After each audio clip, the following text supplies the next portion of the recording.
Jalur perdagangan dunia kembali diguncang dengan adanya teror di Laut Merah. Serangan-serangan itu dilancarkan oleh sebuah kelompok milisi dari Yaman bernama Houthi. Houthi menyebut serangan itu sebagai bentuk solidaritas terhadap Hamas yang tengah berperang dengan Israel. 19 November 2023, Houthi pertama kali melancarkan serangan terhadap kapal-kapal yang terafiliasi dengan Israel yang berlayar melintasi Laut Merah.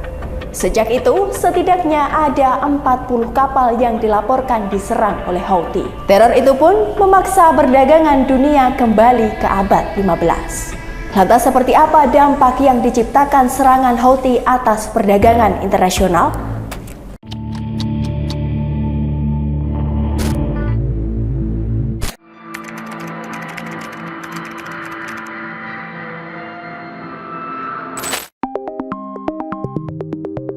Laut Merah merupakan salah satu jalur pelayaran terpenting, utamanya bagi perdagangan dunia.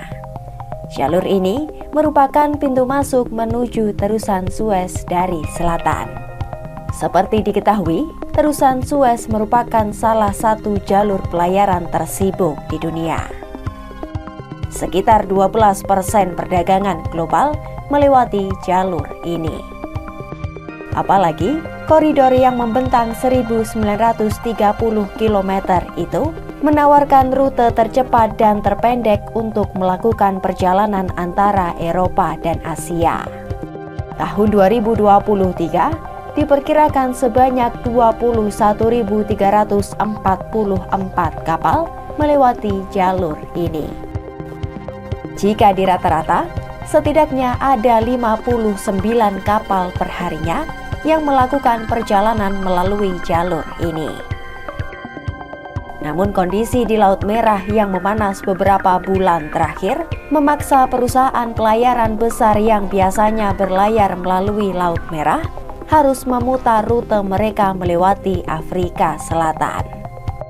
Mereka juga memindahkan armada di sekitar Tanjung Harapan di lepas semenanjung Cape Afrika Selatan.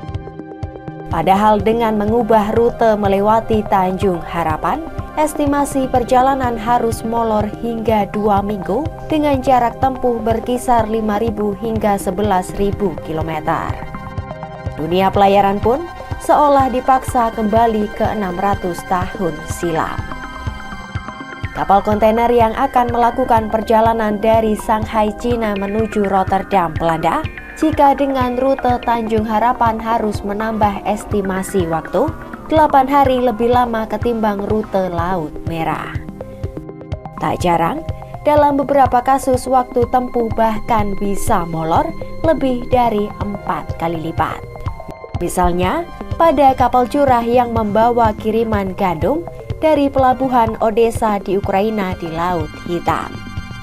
Biasanya kapal tersebut hanya memerlukan waktu sekitar 8 hari untuk mencapai pelabuhan Djibouti melalui Laut Merah.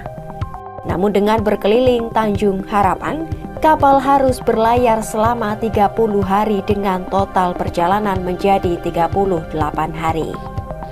Peta ini akan menunjukkan gambaran waktu tempuh yang dibutuhkan kapal-kapal untuk mencapai tujuan dengan menggunakan rute Tanjung Harapan. Selain waktu lebih lama, perusahaan yang mengalihkan rute juga harus membayar biaya 35% lebih mahal. Data dari perusahaan analitik Spire Global menunjukkan peningkatan pelayaran melalui rute Tanjung Harapan mulai terjadi pada Oktober 2023 dan puncaknya pada Januari kemarin. Grafik ini juga menunjukkan betapa besar dampak serangan Houthi di Laut Merah hingga menurunkan jumlah kapal komersial yang akan melewati jalur terusan Suez.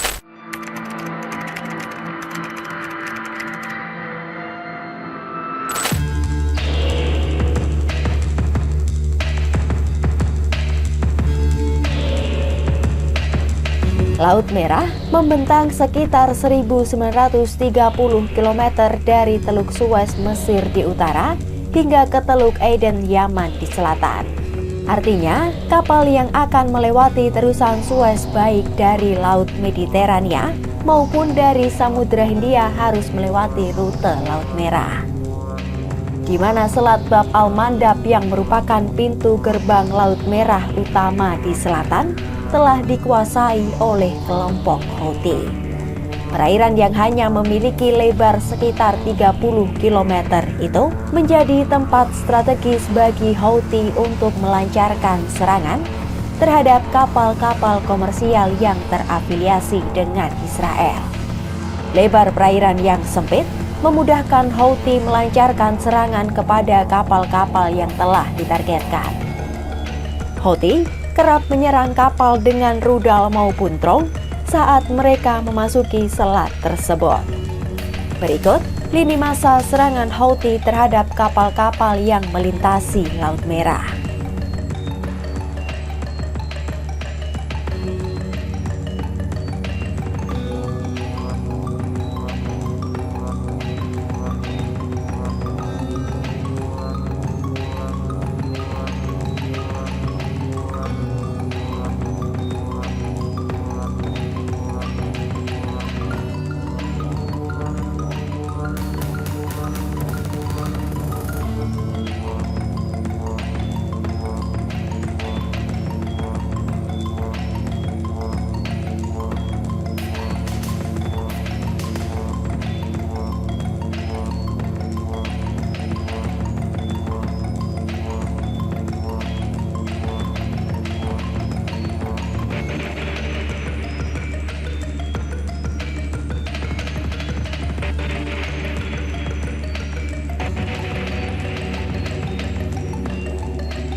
Seperti yang sudah disinggung di awal, Laut Merah dan terusan Suez merupakan salah satu jalur pelayaran tersibuk di dunia.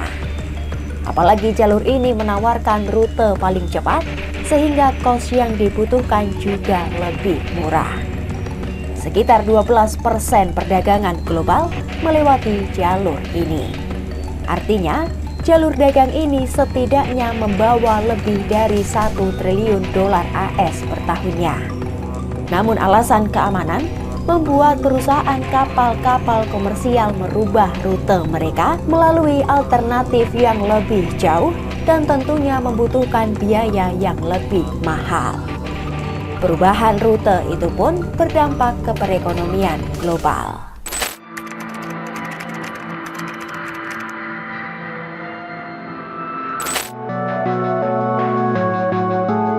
Jen Hoffman, Kepala Logistik Perdagangan di UNCTAD memperingatkan, gangguan pengiriman barang berkepanjangan bisa menjadi sumber peningkatan biaya dan potensi inflasi.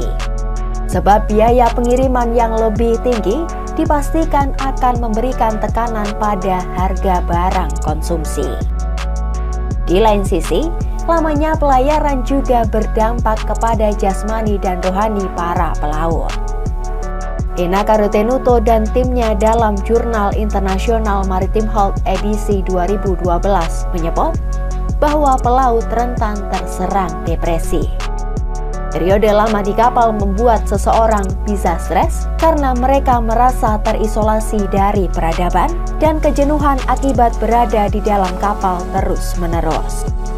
Israel tentu saja paling terpukul akibat krisis di Laut Merah. Surat kabar Israel melaporkan, premi asuransi untuk kapal-kapal berbendera Israel maupun yang dioperasikan oleh perusahaan Israel naik hingga 250%. Biaya pengoperasian satu kapal mencapai $1 juta AS untuk satu kali pelayaran. Padahal 99 impor mereka melalui jalur laut. Presiden Mesir Abdel Fattah al-Sisi pada Senin 19 Februari 2024 mengungkap, pendapatan terusan Suez menurun 40 hingga 50% sejak meletusnya perang di jalur Gaza disusul ketegangan di Laut Merah. Koridor pelayaran itu dulunya menghasilkan $10 miliar AS atau setara 156 triliun rupiah per tahun bagi Mesir.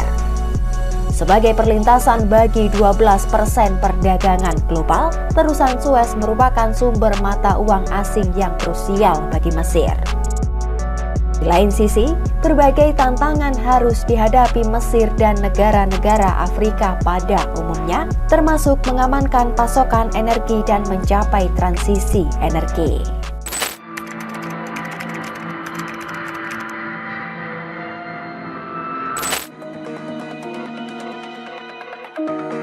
Buntut dari serangan yang dilakukan Houthi di Laut Merah, Amerika Serikat kembali memasukkan Houthi ke dalam daftar teroris global.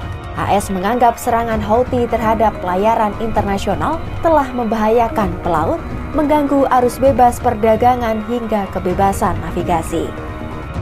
AS juga menyebut teror Houthi mengancam keamanan negaranya. Penetapan Houthi sebagai teroris global sendiri sudah mulai berlaku efektif 16 Februari 2024. Departemen Luar Negeri AS menyebut pemberlakuan ini bertujuan untuk memblokir aliran uang dan senjata ke kelompok yang didukung Iran itu. Tidak hanya itu, dengan kembali menyatakan Houthi sebagai teroris, orang-orang Amerika serta organisasi yang berada di bawah yurisdiksi AS dilarang untuk memberikan dukungan material kepada kelompok Houthi. Sebelumnya AS telah memasukkan Houthi ke dalam daftar kelompok teror global pada masa pemerintahan Presiden Donald Trump. Namun kemudian dihapus pada masa pemerintahan Biden dan kini kembali diterapkan. Atas ketegangan itu, Amerika dan sekutunya Inggris bahkan juga harus menceburkan diri ke dalam perang Israel dengan Hamas. AS dan Inggris terjun langsung untuk melancarkan serangan ke kelompok Houthi. Dua negara itu mengklaim serangan yang diluncurkan sebagai respons atas teror Houthi di Laut Merah. Sebab, Laut Merah merupakan salah satu jalur perdagangan paling penting di dunia. Di tengah ketidakpastian perekonomian global, serangan Houthi di Laut Merah menambah bayang-bayang krisis rantai pasok dunia. Serangan kelompok milisi dari Yaman itu menambah penderitaan perusahaan pelayaran dengan biaya pelayaran dan premi asuransi yang mencekik. Berbagai upaya pun telah dilakukan untuk menghentikan serangan Houthi di Laut Merah. Mulai dari sanksi hingga serangan diluncurkan Amerika Serikat untuk memukul mundur Houthi. Namun akankah langkah-langkah itu mampu menghentikan teror Houthi di Laut Merah? Untuk tahu kisah-kisah lainnya, jangan lupa subscribe YouTube channel Story dan Kompas.com. Kompas.com, jernih melihat dunia.